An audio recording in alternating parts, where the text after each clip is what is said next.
మేము ఒకటే డిమాండ్ చేస్తున్నాం. మరి కాంగ్రెస్ ప్రభుత్వము ఆనాడు ఎన్నికల్లో హామీలు ఇచ్చి నిరుద్యోగులకు అనేకమైనటువంటి హామీలను ప్రకటించి ఇలా గద్దెనెక్కినటువంటి ఇలా రేవంత్ రెడ్డి ముఖ్యమంత్రి గారు ఇలా గుర్తించుకోవాలి. గతంలో టీఆర్ఎస్ ప్రభుత్వం ఉన్నప్పుడు మరి మీ ప్రభుత్వం ఉన్నటువంటి ఉప ముఖ్యమంత్రి కావచ్చు, మీరు కావచ్చు, మరి అనేక సార్లు మన నిరుద్యోగ సమస్యల పైన అసెంబ్లీలో మాట్లాడినటువంటి విషయాలని మీకు ఒకసారి గుర్తు చేస్తున్నాం. గ్రూప్ 1 సంబంధించి సరే చాలా సంవత్సరాల తర్వాత ఈ రాష్ట్రం వచ్చిన తర్వాత మొదటిసారి వాళ్ళకి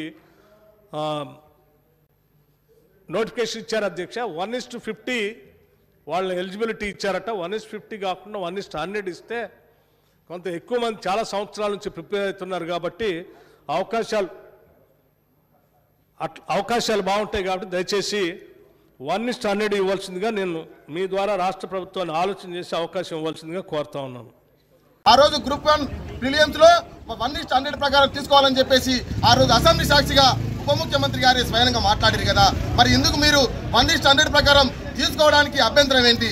మా యొక్క యువమోర్చా డిమాండ్ ఏంటంటే తప్పకుండా 1:100 ప్రకారం క్వాలిఫై తీసుకోవాలనేది గ్రూప్ 1 లో తీసుకోవాలని యువమోర్చా డిమాండ్ చేస్తున్నది.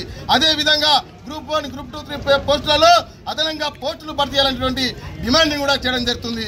ఇవాళ 25,000 టీచర్ పోస్టులను మెగా డిఎస్సి నిర్వహించాలని చెప్పేసి భారతీయ యువమోర్చా డిమాండ్ చేస్తుంది. అంతేకాకుండా ఇలా పోలీస్ అభ్యర్థులకు మరి అభ్యంతరమైనటువంటి 46 జీవోని వెంటనే రద్దు చేయాలి. ఆ రద్దు చేసి ఆ అభ్యర్థులకు న్యాయం చేయాలనేటువంటి డిమాండ్ చేస్తున్నది.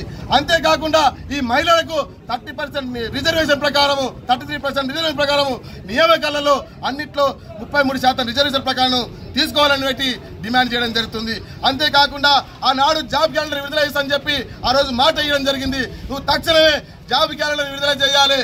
మరి అదేవిధంగా ఏదైతే ఎన్నికల్లో హామీలలో ఇచ్చినటువంటి మన నిరుద్యోగులకు పక్షాన మేము నిరుద్యోగ వృత్తి ఇస్తాం, టీఆర్ఎస్ పార్టీ ఇవ్వలేదు, మేము ఇస్తామని చెప్పేసి ఆనాడు ప్రబోధాలు పలికినటువంటి ఇలా రాహుల్ గాంధీ కావచ్చు, ప్రియాంక గాంధీ కావచ్చు, ఇలా రేవంత్ రెడ్డి కావచ్చు, ఆనాడు అనేకమైన ఆ ఎన్నికలలో మీ జాతీయ నాయకుల నుండి రాష్ట్ర నాయకము మీరు నిరుద్యోగులకు ఈ నిరుద్యోగ వృత్తి ప్రకటిస్తామని చెప్పడం జరిగింది.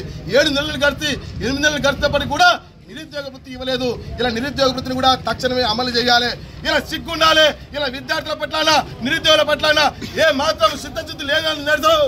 ఇలా విద్యాశాఖకు మంత్రిని ఏర్పాటు చేయాలంటే మీరు కేవలం నిరుద్యోగుల పట్ల మీ యొక్క ప్రభుత్వ వైఖరి ఏ విధంగా ఉందో విద్యాశాఖ మంత్రిని ఏర్పాటు చేయాలంటే నిదర్శనం అని చెప్పి తెలియజేస్తున్నా. ఇకనైనా సిగ్గు తెచ్చుకో. ఇలా రేవంత్ రెడ్డి గారు ముఖ్యమంత్రి ఇలా డైనమిక్ ఉన్నాడు, మంచిగా మాట్లాడుతున్నాడు, నిరుద్యోగులంతా మోసం